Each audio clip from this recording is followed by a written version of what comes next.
Boa noite, senhoras e senhores, sejam todos muito bem-vindos nessa live especial, nessa live surpresa, nesse dia 4 de maio, quarta-feira. Espero que todos vocês estejam maravilhosamente bem ao som de Bones, do Imagine Dragons, que é uma música que eu descobri há pouco tempo e que realmente me encantou bastante. Eu vou tirar ela daqui antes que o Instagram ele me derrube, mas enfim, gostaria de saber como todos vocês estão e de antemão fazer um grande convite para vocês, que é o primeiro meeting de ortodontia e harmonização facial feito por nós do Instituto Hope, né? Com preços especiais e um monte de professores especiais que vão estar dando as suas palestras, um pouquinho da sua sabedoria para todos nós, né? E para os alunos que estiverem por lá. É um evento exclusivíssimo, somente para poucas pessoas.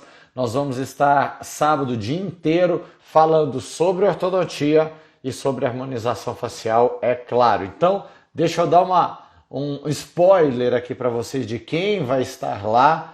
E se você não for, o que você vai estar perdendo, né? Só as últimas vagas. A gente vai ter o Felipe Paulino, doutora Tereza Raquel, doutor Leonardo Augusto, falando de planejamento também, só que falando de planejamento para harmonização facial. Doutora Marina Mello vai estar também, doutora Tânia Rocha, mais recentemente Edson Bro falando de fotografia. É um prazer ter o Edson com a gente também. Doutora Leniana, né, minha eterna companheira de jornada, minha professora de mestrado. E nós vamos ter também o Thiago Martins.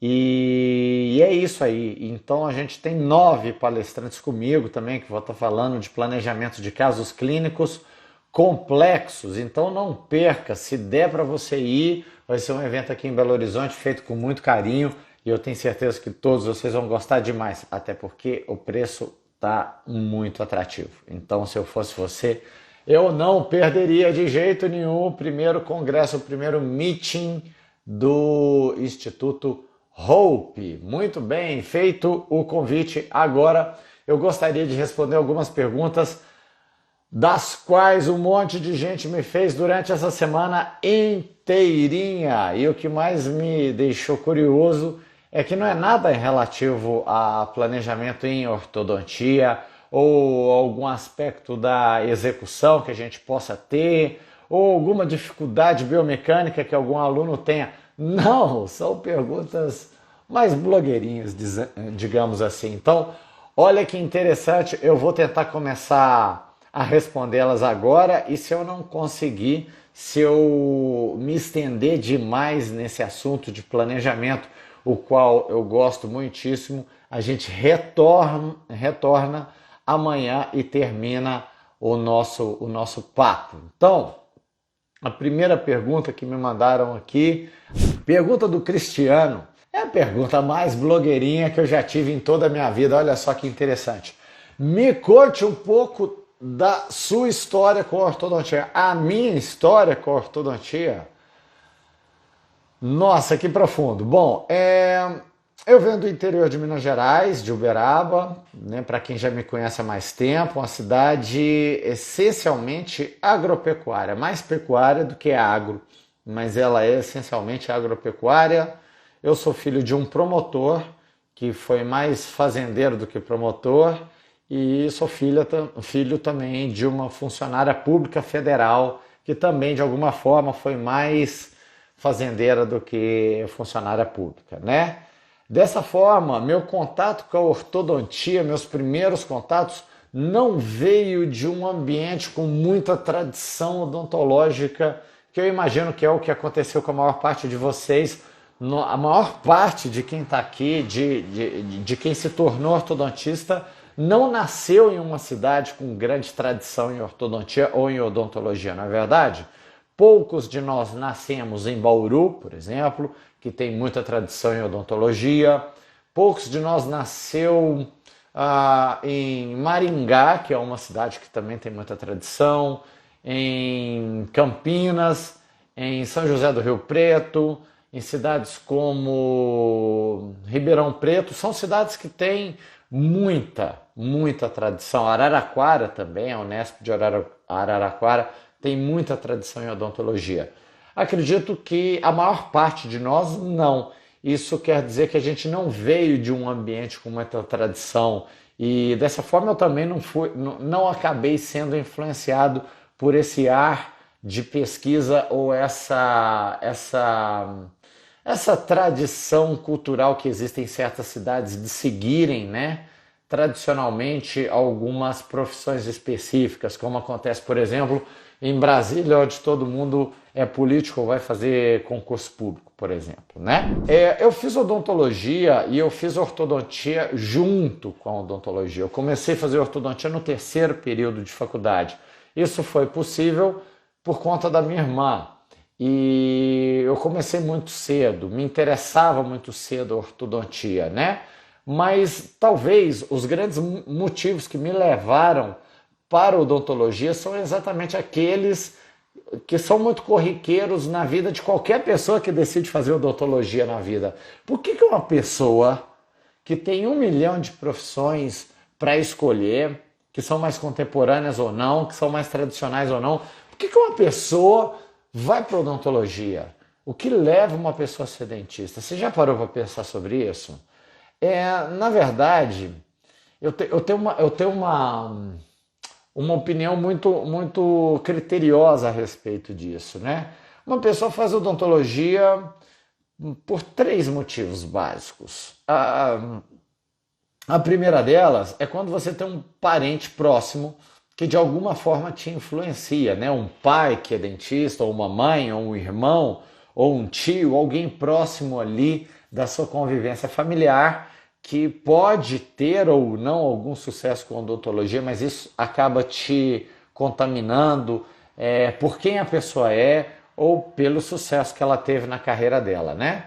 Esse é o primeiro motivo. Ou você tem um parente muito próximo, ou você fez um tratamento odontológico com algum professor ou algum profissional que você acaba por algum motivo nutrindo uma admiração profissional, o que mais tarde vai virar numa curiosidade e vai virar num desejo de se aprofundar mais a respeito daquele tema, né? Eu vejo isso muito acontecer com muita gente. Um dos meus grandes amigos que a odontologia me deu foi o Dr. Stefano. E o Dr. Stefano conta essa história muito bem, onde ele fala que ele tinha uma retrusão mandibular grande e tinha uma hipoplasia no dente 11 ou 21, se eu não me engano, incisivo central. Dessa forma, aquilo o incomodava muito e ele passou tanto a infância quanto a adolescência dele utilizando Bionator, né? E depois da correção da maloclusão, acredito que não com tanta correção do perfil, um outro dentista veio a fazer um tratamento abrasivo da coroa do seu incisivo central e depois fez uma restauração estética, o que, segundo o Dr. Stefano, mudou completamente o jogo dele, mudou a vida dele para muito melhor e ele acaba admirando o profissional, tornando-se um amigo pessoal e é um amigo hoje que o acompanha até hoje, depois do Stefano já ter feito um montão de cursos, se tornar professor e, para mim, o melhor professor de oclusão que eu conheço. Então, ou você tem um parente próximo que te induz a fazer odontologia, ou você acaba nutrindo alguma espécie de admiração, né, por um profissional que te fez tão bem, de acordo com um tratamento que seja ele ortodôntico ou não. Por fim, eu acho que as pessoas que entram na odontologia entram também por um terceiro e último motivo. Não sabem muito bem do que se trata, mas querem descobrir dentro da faculdade, então começam a fazer odontologia sem saber muito do que gostam. Eu acredito que isso acontece com um montão de pessoas, né? Eu tive uma certa referência, então isso não aconteceu comigo, mas eu conheço um monte de pessoas que entraram na faculdade sem saber o que gostava, sem saber se ia para cirurgia, sem saber se ia para pediatria, se ia para periodontia, para endodontia, mas acabam se apaixonando pela odontologia por conta da dentística, né? Dentística é realmente encantadora, sobretudo para aquelas pessoas que são mais ligadas, né, às restaurações estéticas, a essas transformações estéticas do sorriso que essas restaurações anteriores promovem, né?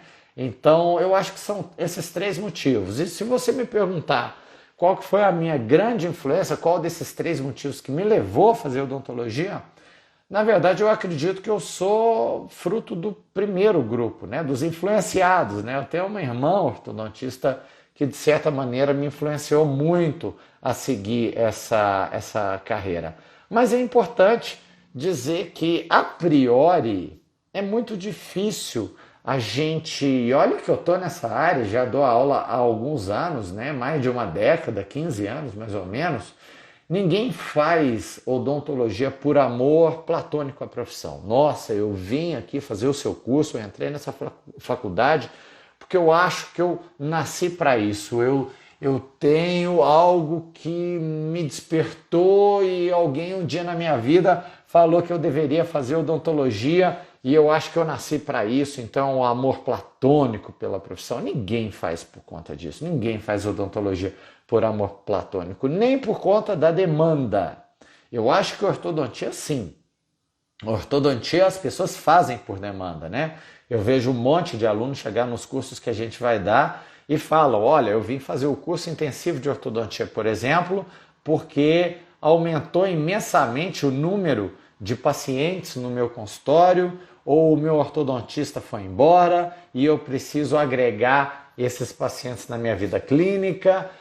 Tem muita gente perguntando no meu consultório e eu escutei falar que a ortodontia dá uma certa estabilidade porque parece que você acaba ganhando um salário, o que não acontece muito com as demais especialidades que são mais esporádicas, né, de acontecer.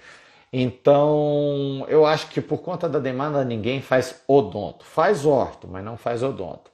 Nem por conta da tradição brasileira, né, de formar dentistas. Eu não sei se você sabe, mas nós estamos no país que tem o maior número de dentistas do mundo e tem também o maior número de especialistas em odontologia do mundo, né? Muito menos pelos ganhos financeiros. Então, dizer que você vai fazer odontologia porque você quer ficar rico é difícil, né? É difícil escutar alguém falar a respeito disso. Não, fiz odonto porque o retorno financeiro que a gente tem, ele é muito grande.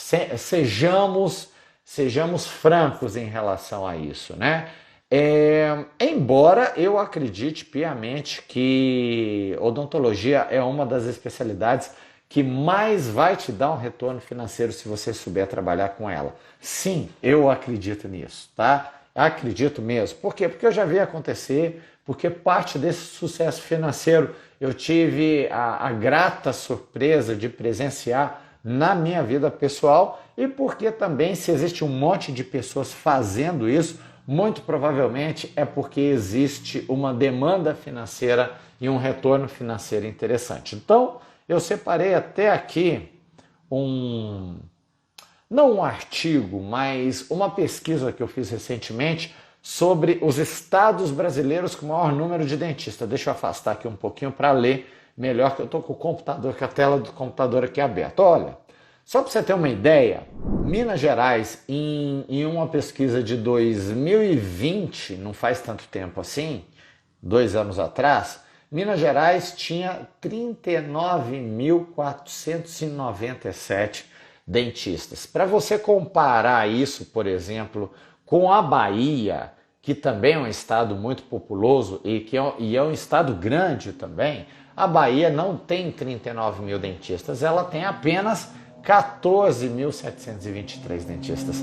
Tá vendo como é diferente? Como a nossa região ela é muito povoada de dentistas? Já no Rio de Janeiro, que é um estado muito densamente povoado, embora seja bem menor do que Minas Gerais, a proporção é quase que a mesma, né? A gente tem 33 mil dentistas no Rio e 39 mil em Minas Gerais. E pasmem, em São Paulo nós temos, já deve ter passado desse número, 99 mil dentistas. Então, deve ter sim uma demanda financeira ou um retorno financeiro, melhor dizendo, muito interessante para esse grupo de pessoas que procuram avidamente pela profissão odontológica. E quando a gente fala especificamente da ortodontia, olha só como a ortodontia é uma carreira promissora, né?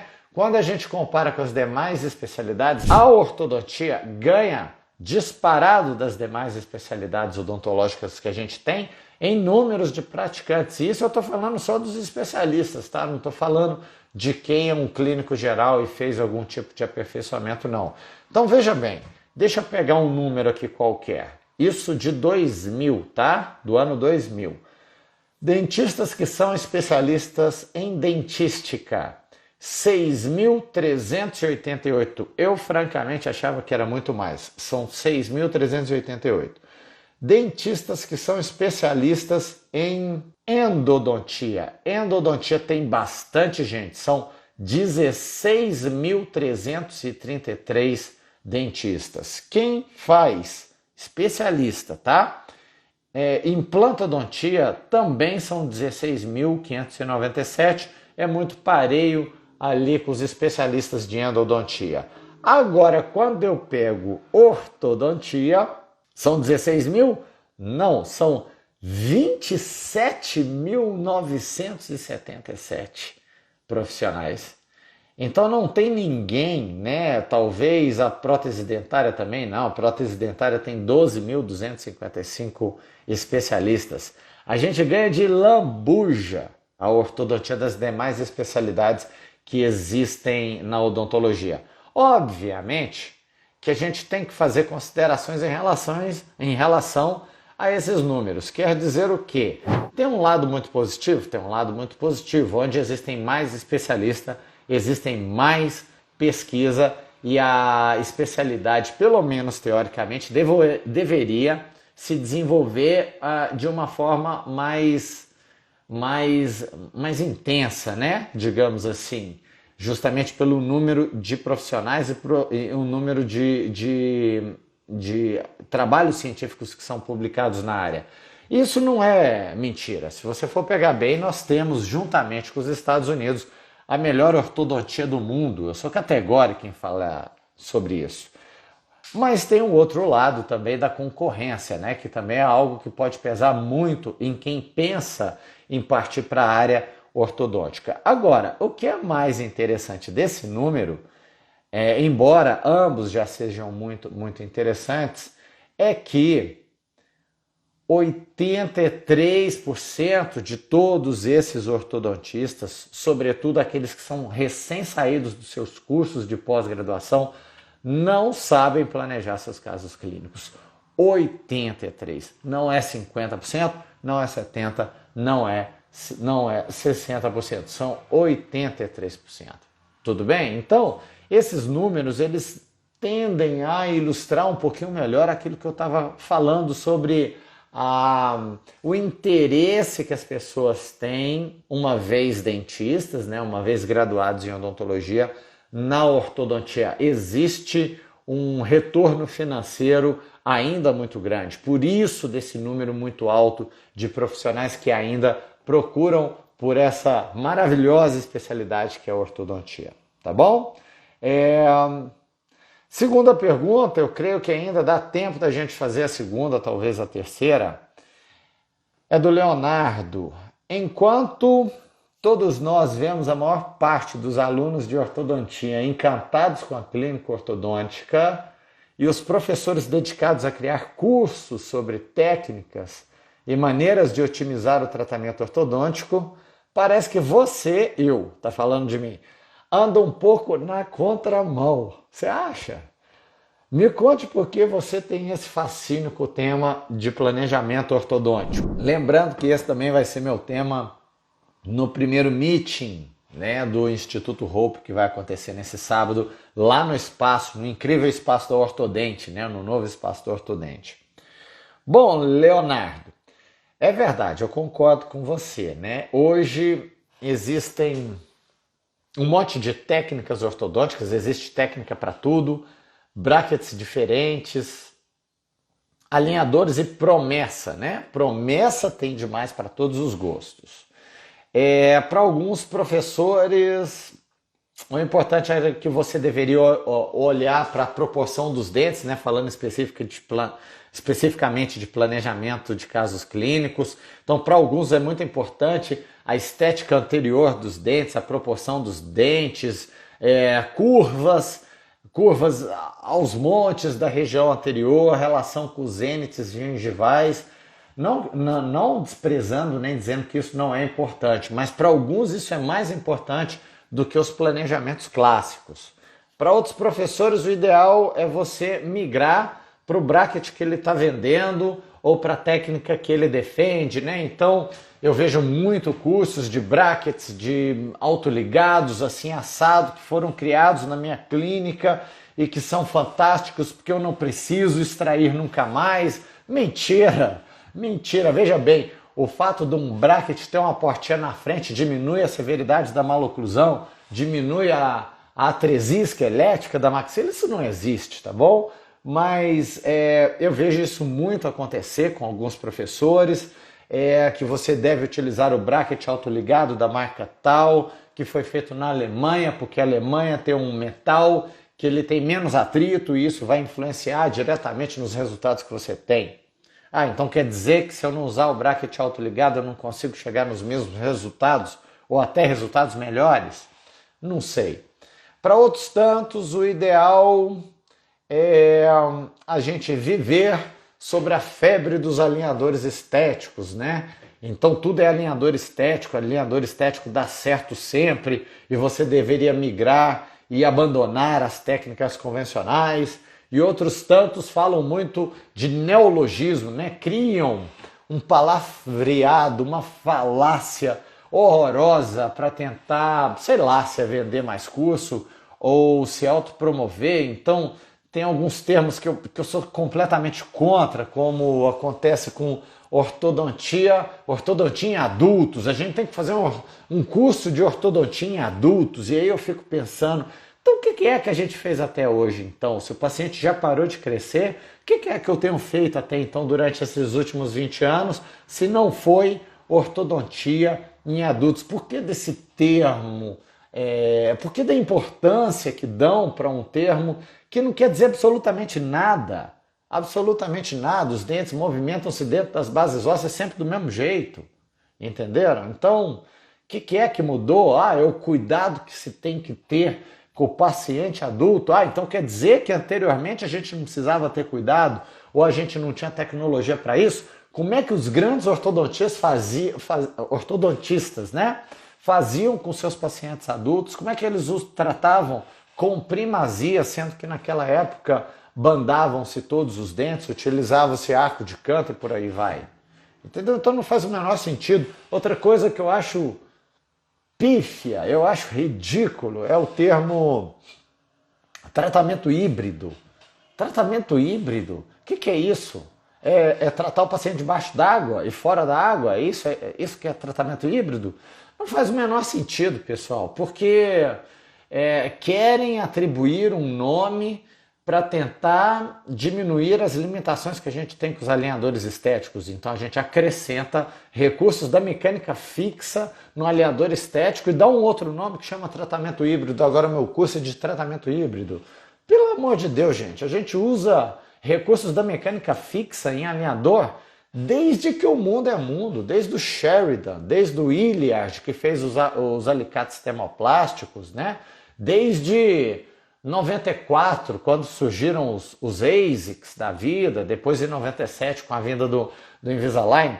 Então, gente, francamente, eu não sei o que acontece com essas pessoas, porque elas parecem não ver ou deliberadamente não querem entender exatamente isso que eu falei anteriormente, que os dentes movimentam-se dentro das bases ósseas sempre do mesmo jeito. E mais do que isso, né? Os objetivos clássicos que a gente tem da ortodontia, eles não mudaram, nem a forma como os dentes andam dentro das bases ósseas. Então, não faria mais sentido nós termos um conhecimento que parte do planejamento ortodôntico como um todo? Dessa forma, você ficaria livre para escolher com o que você quer tratar, tratar o seu paciente ou a maloclusão dele. Porque no final das contas, gente, o dente não sabe o que você está usando nele. Se é um plástico, se é um bracket autoligado, se é um bracket de porcelana, ele responde à força, entendeu? Se você fizer muita força, você o reabsorve. Com alinhadores ou sem alinhadores. Se você quiser saber mais sobre esse tema, entra no site do Manhattan. O artigo mais visto e lido pelos nossos leitores é um artigo que fala justamente de reabsorção severa de um caso de uma senhora do incisivo central com uso unicamente de Invisalign. Então quer dizer que você não reabsorve com plástico? Nada disso, isso não faz o menor cabimento.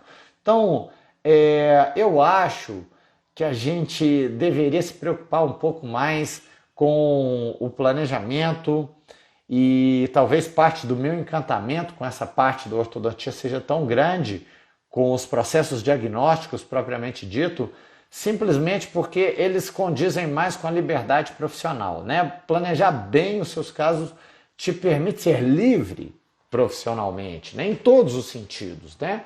Mas em especial na possibilidade de você poder oferecer diversos recursos para os seus pacientes, ou seja, você se armar com recursos, você ter possibilidades que podem produzir os mesmos efeitos benéficos numa oclusão de um paciente que não pode por algum motivo utilizar uma mecânica fixa, você pode se valer de alinhadores ou mesmo se valer de uma ortodontia lingual e por aí vai. Então a gente tem que sempre oferecer múltiplos recursos ao nosso paciente, oferecer o que há de melhor, com melhores resultados, através de um tempo diminuído de tratamento e sem necessariamente você se tornar refém dessa ou daquela marca ou dessa ou daquela técnica em especial. Ah, não, eu gosto só de técnica segmentada. Tudo bem, mas existem coisas melhores que podem ser acrescidas a isso? Sem dúvida nenhuma, pessoal. Então, eu acho que o meu encantamento em relação aos planejamentos de caso clínico de ortodontia são justamente aqueles que me levaram a me tornar mais livre de qualquer técnica, livre de qualquer bracket ou de qualquer marca. Tudo bem? E por fim, eu tenho uma última pergunta que eu gostaria de responder ela aqui, que ela é controversa ao extremo, mas eu acho que, como nós vamos falar desse tema no sábado, cabe nós começarmos a debater sobre essas questões, né? Então tá aqui, eu sei o que aconteceu e por que esse aluno está me fazendo essa pergunta. Recentemente, alguns professores, que eu sei quem é, afirmaram que os tratamentos ortodônticos de pouca complexidade são aqueles que geram maior rentabilidade. Ah, que coisa mais complexa de se responder, né? São aqueles, os casos simples, são aqueles que geram maior rentabilidade em nossos consultórios e aqueles que deveriam ser priorizados. Segundo os mesmos professores, são os casos clínicos simples que mudam o jogo dentro do consultório. Olha que bonito isso. São eles que pagam as contas e que deveriam ser priorizados. Você concorda com essas afirmações? Então, chama fogo no parquinho isso aí. É jogar a gente em cima da fogueira. Bom, eu soube sim desses profissionais, conheço alguns deles pessoalmente, que acabaram por proferir essas afirmações. Eu tenho certeza que acreditam nisso mesmo, inclusive publicamente, né? E o que eu acredito? Eu, francamente, eu não vejo nenhum problema em falar a respeito ou concordar com uma afirmação dessa, de que os casos clínicos simples são aqueles que geram maior receita no nosso consultório.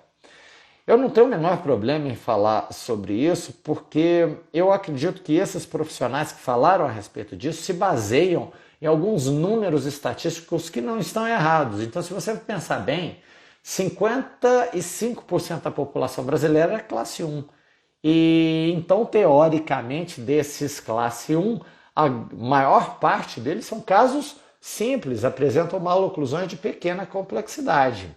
Agora, particularmente, eu não concordo inteiramente com essa afirmação, primeiro porque eu acredito que a rentabilidade de um consultório ortodôntico, falando especificamente da ortodontia, não depende exclusivamente ou esteja tão atrelada a simplesmente a complexidade dos casos que chegam, né? Ah, não, se são casos simples, então é o que mais acontece no meu consultório, são eles que geram maior receita, né?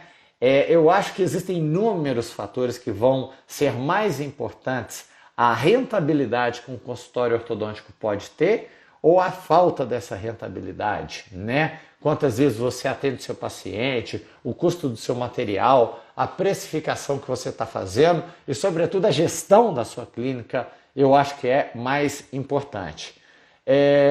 Segundo ponto que eu acho que eu não concordo inteiramente com essa afirmação é que eu acredito que se você tem habilidades específicas para tratar casos mais complexos, isso de alguma forma te torna mais valioso para o mercado e não menos valioso para o mercado, né? Não há, para mim, né? Não há valor em você fazer aquilo que todos fazem. Agora, por outro lado, imagine se você está numa cidade de médio porte e você é o único da cidade que consegue resolver as maloclusões complexas que aparecem para você. Como que o mercado te avaliaria a respeito disso? Tenho certeza que muito bem, entendeu? Então, eu tenho certeza que talvez você se tornaria uma autoridade na região. Imagina os seus ex-pacientes complexos falando sobre o seu tratamento para novos pacientes ou para possíveis pacientes que estejam procurando tratamento ortodôntico. Olha, aqui nessa cidade, eu sei, você já está tratando de aparelho com um colega há muitos anos e não vê muito resultado, o caso clínico não sai do lugar, você está insatisfeito com o seu tratamento.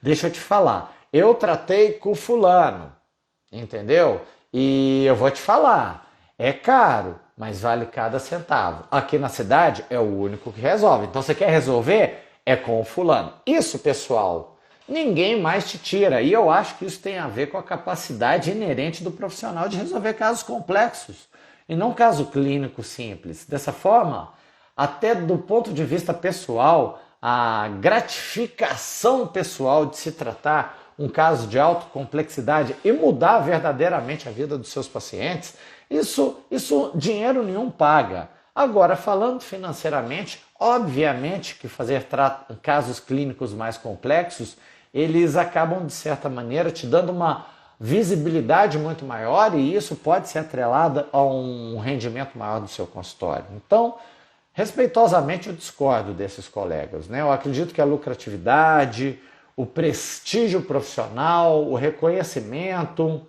o brilho, né, nos olhos desse profissional que não se cansa de fazer ortodontia e, por que não, né, a própria segurança financeira não está de forma nenhuma nos casos clínicos fáceis, né? Está exatamente na capacidade de mudar a vida das pessoas, capacidade de mudar a vida dos nossos pacientes, sobretudo aqueles que sofrem de maloclusões que são muito graves, muitas vezes limitantes e que prejudicam a sua vida de uma forma geral e social. Então eu acho que está aí a beleza e muito provavelmente a rentabilidade do seu consultório também, né? Os casos graves e difíceis, eles são desafiadores, mas sim, são aqueles que nos dão o maior prazer. Tá bom, pessoal? Então eu parei por aqui na pergunta número 3, eu tenho ainda a pergunta número 4. Caramba, que coisa. Essa eu vou ter que pensar bastante para trazer uma resposta convincente para você amanhã. Olha só, por que você acredita que é justamente o conhecimento sobre planejamento clínico em ortodontia a chave para uma vida profissional mais plena e mais realizada? Nossa, isso é muito filosófico, até porque a gente precisa definir o que é uma vida plena profissionalmente, uma vida realizada profissionalmente. Eu acho que isso são coisas diferentes para profissionais diferentes. Não sei o que vocês acham, mas eu penso dessa forma, né? Eu tenho alunos, por exemplo, que não gostam de música.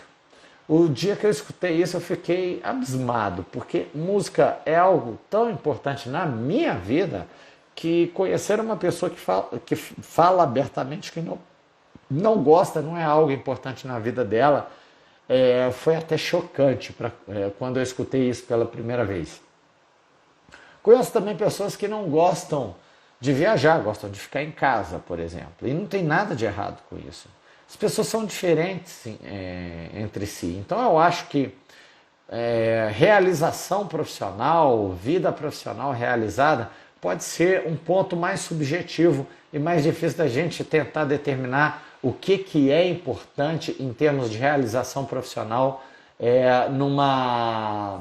num grande grupo como são os grupos de ortodontistas brasileiros. Mas eu vou pensar a respeito e amanhã eu te trago uma opinião mais assertiva a respeito desse tema e algo que eu acredito um pouco melhor sobre o planejamento como a chave para uma vida profissional mais plena e mais realizada. Acredito que sim, que de uma certa forma a gente vai ter grandes benefícios com esse planejamento, mas amanhã eu te trago essa resposta e a gente conversa melhor sobre isso. Então, mais uma vez, queria agradecer a todos que estão por aqui, não quero tomar muito do seu tempo, então, doutor Cristiano, muito obrigado pela presença, Alexandre Miranda, doutora Isabel, doutora Gabriela, Leonardo, grande Leonardo, amigo de Itaúna, Josiane, doutora Camila, doutor Gabriel, doutor Leonardo também, doutora Mônica,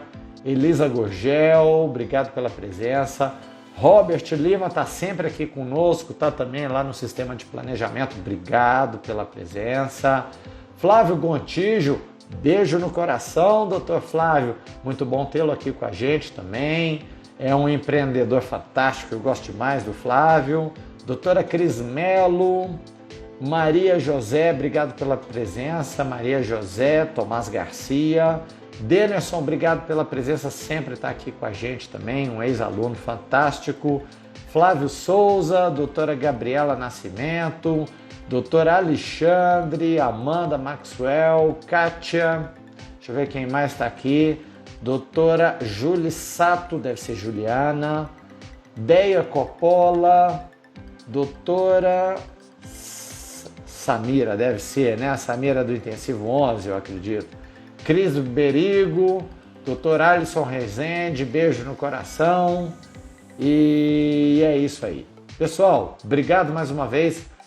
Lembre-se que no dia 7, agora sábado, a gente vai estar no primeiro meeting de ortodontia e harmonização facial. Espero poder vê-lo lá. Vai ser incrível, grandes profissionais, 9 palestras, doutor Edson Bro vai falar muito de fotografia, a gente vai ter a doutora Leniana falando de classe 2 em pacientes não colaboradores, doutor Leonardo Augusto vai estar falando de planejamento em ROF, doutora Marina Mello de bioestimuladores, mais uma série de profissionais de alto calibre para você, tá bom? Então se você ainda não fez sua inscrição, procura na minha página, você vai encontrar o telefone para você mandar o WhatsApp e reservar sua vaga, tá bom?